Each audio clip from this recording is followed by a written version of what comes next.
वस्सलाम अला सय्यिदिल मुरसलीन अम्मा बाद फ़अऊज़ु बिल्लाहि मिनश शैतानिर रजीम बिस्मिल्लाहिर रहमानिर रहीम। मोहतरम दोस्तों, अस्सलाम वालेकुम वरहमतुल्लाहि वबरकातुहू। मैं आपका दोस्त आमिल मोहम्मद इमरान कादरी।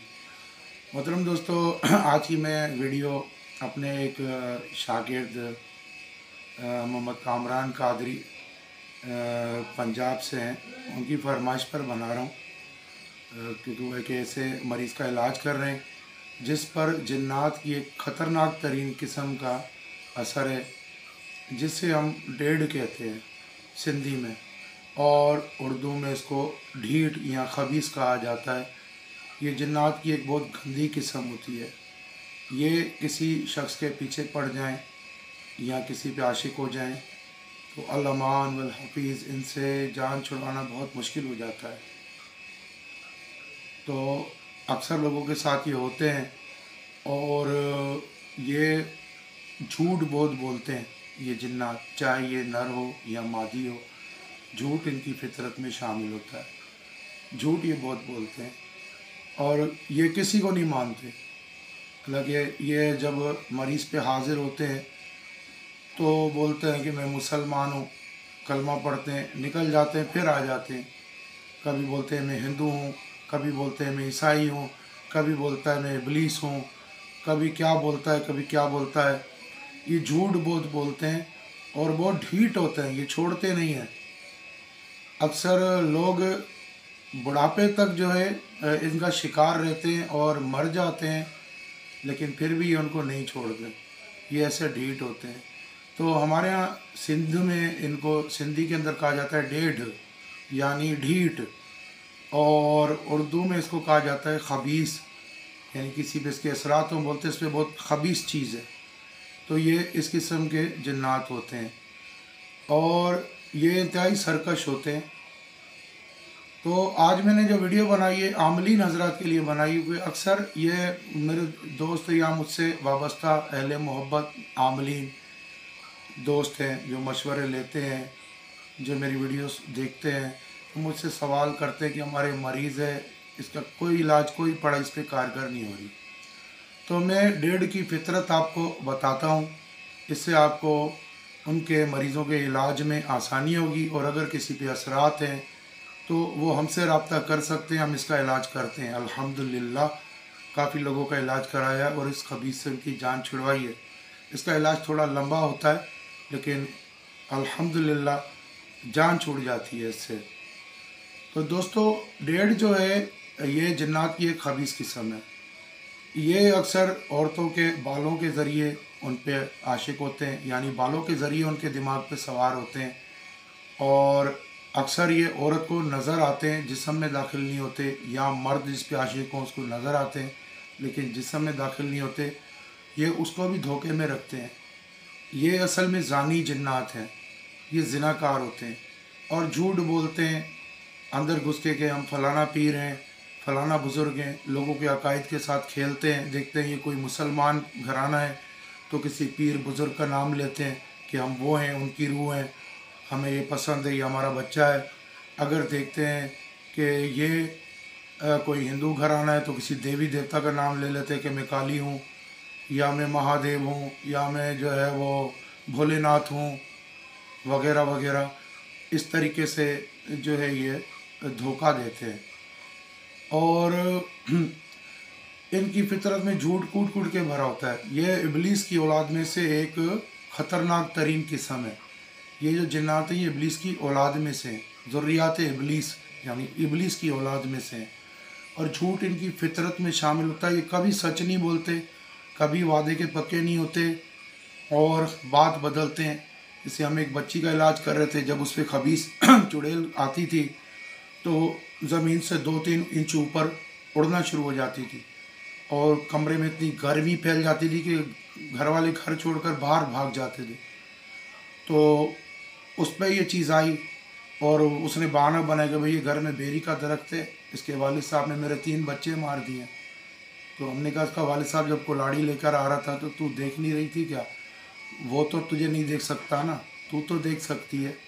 तो फिर वो बातों को गोल मोल करती, नहीं मैं इसे मारूंगी, मैं यूँ करूँगी, वो करूँगी, ये करूँगी। तो इसके इलाज के अंदर बड़े सब्र व तहम्मुल से इलाज करना पड़ता है, क्योंकि इनमें अक्सर जो होते हैं वो किसी जादूगर के ज़ेर तरबियत रहे हुए होते हैं, और बाज़ शैतान की औलाद हैं तो उनको जादू खुद भी आता है। अक्सर जादूगरों को जादू यही सिखाते हैं। खबीस अरवाज होती हैं जिनको कहा जाता है, खबीस जिन्नात होते हैं, ये खुद जादू सिखाने वाली चीज़ें होती हैं। तो यह सबसे पहले तो आमिल को बेबस कर देती हैं, या आमिल का गला बंद हो जाता है, पढ़ाई नहीं चलती है, दिमाग बंद हो जाता है, उसे कुछ समझ में नहीं आता, आमिल को बेबस कर देती है और आमिल तंग आके चला जाता है। इनको तकलीफ़ हो रही होती है लेकिन ये ज़ोर ज़ोर से हंस रही होती है, कुछ नहीं हो रहा है, कुछ नहीं हो रहा है। आमिल उसमें मायूस हो जाता है कि भाई मैं तो इतना पढ़ रहा हूँ, सूरह मुज़म्मिल पढ़ रहा हूँ, सूरह यासीन पढ़ रहा हूँ, ये तो असर है, इस पर कुछ नहीं हो रहा है। होता यह है कि सूरह मुज़म्मिल में ताकत है, आमिल में ताकत नहीं है और समझ फ़हम नहीं है। वो चीज़ आमिल को उलझा रही होती है, समझे। कोई भी अपनी कमज़ोरी किसी को नहीं देता है, तो वो अपनी कमज़ोरी नहीं देती, हालांकि उससे तकलीफ़ हो रही होती है, लेकिन वो हंस रही होती है, हंस के अपनी तकलीफ। आपने इंसानों में भी ऐसे कमीने लोग देखे होंगे कि जो दूसरों की तकलीफ़ों पे हंसते हैं, दूसरों को तकलीफ़ दे के हंसते हैं, और ख़ुद तकलीफ़ में होते हैं फिर भी अपनी तकलीफ़ को छुपाते हैं। इसलिए छुपाते हैं कि किसी के सामने हमारी कमज़ोरी ज़ाहिर ना हो, ठीक है। तो इसी तरह जिन्नात शयातीन भी होते हैं जो अपनी कमज़ोरी नहीं देते हैं। अगर वो अपनी कमज़ोरी देगा तो मौलवी तो हावी हो जाएगा उस पर, तो अपनी कमज़ोरी कैसे देगा, वो कैसे कहेगा तेरी पढ़ाई से तकलीफ़ हो रही है। तो इसके मुकाबले के लिए बहुत टाइम चाहिए होता है। इसका इलाज कम अज़ कम नहीं तो 3 माह, वरना 1 साल, बाज़ों का 2-2 साल भी चलता है, लेकिन मुस्तकिल मिजाजी से इलाज किया जाता है इसका। और दूसरी बात यह है कि इसको पक्का कौन करते हैं, मरीज़ के अपने एहलो अयाल।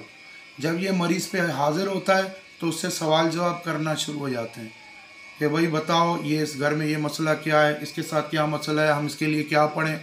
इससे क्या होता है कि वो मरीज़ के दिमाग पे और ज़्यादा पावर से हावी होना शुरू हो जाता है, काबू करना शुरू कर देता है, और मरीज़ की ज़बान से बोलना शुरू कर देता है। ये उसको अहले खाना या उसके दोस्त बाप जो भी उस वक्त होते हैं, सवाल जब इससे बात नहीं करना चाहिए। ये सवाल जवाब करके आप उसको मौका दे रहे हैं उसके दिमाग में और पक्का होने का। ये उसके दिमाग में खाना बना लेते हैं मरीज़ के, जब चाहे आ जाए, जब चाहे निकले। बाज़ औक़ात सारा सारा दिन हावी रहते हैं मरीज़ पे, बाज़ औक़ात कभी कभार आते हैं। बाज़ औक़ात ऐसा होता है कि भाई जुमेरात को मगरिब की अज़ान आई है और उस पर चढ़ गया, उनका एक टाइमिंग होती है आने की। बाज़ औक़ात हर वक्त हावी रहते हैं। तो ये मुख्तलिफ़ कैफियत होती हैं, लेकिन ये जर्नली खबीस ही होता है जो जान नहीं छोड़ता है। और इसके लिए फिर मुख्तलिफ़ सूरतें हैं। इलाज का मैं आपको तरीका बताऊं, इलाज का तरीका ये, आप किसी भी चीज़ के आमिल हैं, सूरह मुज़म्मिल के हैं, सूरह जिन के हैं, आयतल कुर्सी हैं, फलक नास के हैं, दुआ सैफ़ी के आमिल हैं, या आप चहल काफ के आमिल हैं, तो कभी भी जिस वक्त मरीज़ पर ये हाजिर हो उस वक्त कुछ भी ना पढ़ें। मरीज़ पे कोशिश करें, इससे बातचीत करके और इसे उस वक्त निकालने की कोशिश करें कि हाँ भाई तू सही है, तू जैसा बोलेगा हम वैसा करेंगे। उसको समझाए प्यार से, जिस तरह छोटे बच्चे को समझाया जाता है, इस तरह उसे समझा कर, और फ़िलहाल कोशिश करें कि मरीज़ में से निकल जाए, उस पर कुछ पढ़े नहीं। क्योंकि ये खबीस बाज़ औक़ात मरीज़ को मार भी जाते हैं, मरीज़ के गर्दन तोड़ देते हैं, मन का तोड़ देते हैं मरीज़ का निकलते निकलते, या हाथ पैर मोड़ के चले जाते हैं, या कोई बीमारी छोड़ देते हैं। तो इसको प्यार से निकालने की कोशिश करें, बातचीत के ज़रिए इसको। जब ये निकल जाए फिर मरीज़ को दम करके जो भी आप पढ़ते हैं पढ़ के पानी पिलाएं, मरीज़ पे छींटे मारें, समझे ना ये। और इस मरीज़ को तावीज़ नहीं पहना है कोई भी, किसी भी किस्म का, ठीक है, जब तक कि ये उसकी मुकम्मल जान नहीं छोड़ देता है। फिर ये इलाज आपका चलता रहे, यानी इसके जाने के बाद मरीज़ पे पढ़ाई की जाए, जब तक ये जिस्म में मौजूद है हाजिर है, बातचीत के ज़रिए से निकालने की कोशिश की जाए, प्यार मोहब्बत से। इसको जैसे छोटा बच्चा होता है उसको समझाया जाता है, बेटा लॉलीपॉप खानी है, बेटा आइसक्रीम खानी है, क्यों रो रहा है, क्या मसला है। उससे पूछा जाए क्यों पकड़ा है भाई, तू इस क्या मसला है, तू उस पर आशिक है, तेरे कोई तकलीफ़ है, हमें बता, हम मसला हल करते हैं। इस तरह से समझाए, इससे जल्दबाजी नहीं की जाती, वरना मरीज़ को मार भी सकता है, बहुत सारे नुकसान कर सकता है। ये इसमें ताकत होती है क्योंकि शैतानी अरवा होती है, वरना जाते जाते मरीज़ को माजूर करके चला जाता है, हमेशा के लिए कौमा में करके चला जाता है। तो इसमें पढ़ाई नहीं की जाती है, जल्दबाजी नहीं की जाती है।